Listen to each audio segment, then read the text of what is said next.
First off, since our next devotional call will be on Saturday, let me wish you all a very happy Thanksgiving and a reminder that sadly we will not be having a Thanksgiving Eve service this year. Still, we are thankful to God for one another and for our togetherness as His people here at Zion Lutheran Church.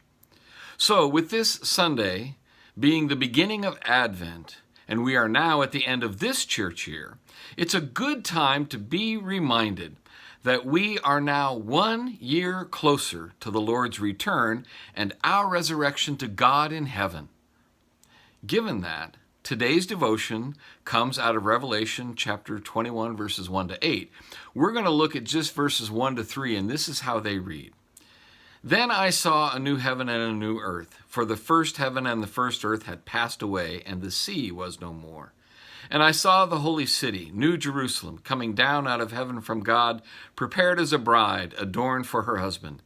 And I heard a loud voice from the throne saying, Behold, the dwelling place of God is with man. He will dwell with them, and they will be his people, and God himself will be with them as their God. This passage can ignite your imagination with its depiction of what is to come. I focused on this part of the reading because it calls for us to reassess what we see as of permanent importance.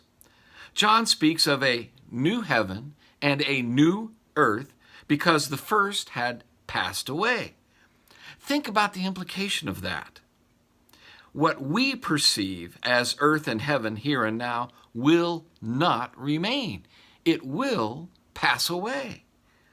And when it does, it will be replaced by a new heaven and a new earth. Now, some of my resources differ as to how to make sense of this. Some say the present earth and heaven will be totally annihilated and or consumed by fire and done away with, and there is scripture that supports this idea.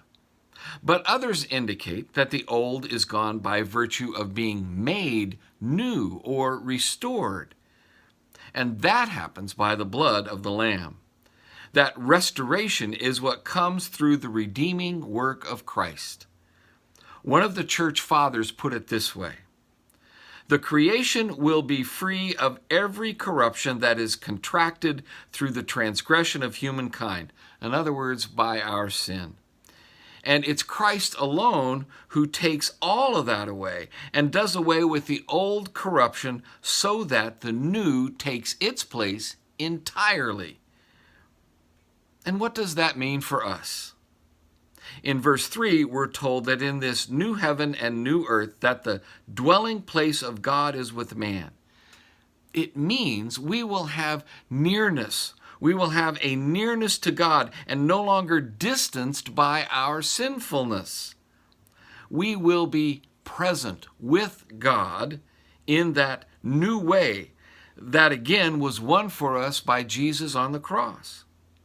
Another of the church fathers said, for the elect, the believers, God himself will be the reward. God himself will be the reward. As we leave the old year behind and press on toward the second coming of Christ, let's do so invigorated by the truth that what we are moving toward is God himself, that he is the one we will have the ultimate Thanksgiving feast with. God's blessings to you. Goodbye.